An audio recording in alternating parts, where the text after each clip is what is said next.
नमस्कार बंधुगण शुभ सकाळ शुभ अभिनंदन। आज आम गोटे अद्भुत फलर वीडियो आपण आगे प्रकाश करने जाऊँ जार नाम है सपेटा। यह ब्राउन स्वीट फ्रूट यह केवल स्वादिष्ट नुहे आम स्वास्थ्य असाधारण उपकारी। एथिरे नेचुरल सुगर फ्रूट को सर्कुलस थाए। यही फलटी खाइले शरीर को तुरंत एनर्जी बूस्ट मिली थाए।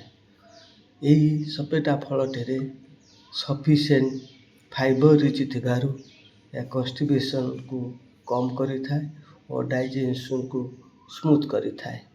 यही सपेटा फल एते सुंदर और एते टेस्टी एवं एते उपकारी जे यह आमर हाड़र शक्ति को बढ़े थाए।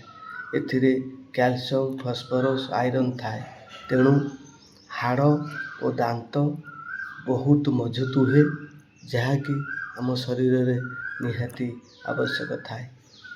यही सपेटाटी एंटी ऑक्सीडेंट और विटामिन सी थिबारु यह हृदय को सुस्थ रखे और कोलेस्ट्रॉल को बैलेंस करी थाए।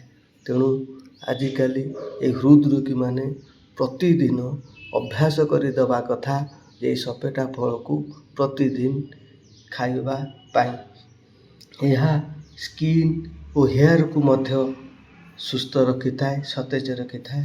एथिरे विटामिन ए एवं ई थिबारु यह मिनरल सपोर्ट करे एवं आमर तेणु एते उपकार थिबा ए फलटी आपण माने ताकू लगातु निजर बाड़ी बगीचार लगे पारे छात पर मध्य लगे पारे। तेणु एते उपकार थिबा गछ को आपण लगातु यार उपकार नियंतु। जय जगन्नाथ।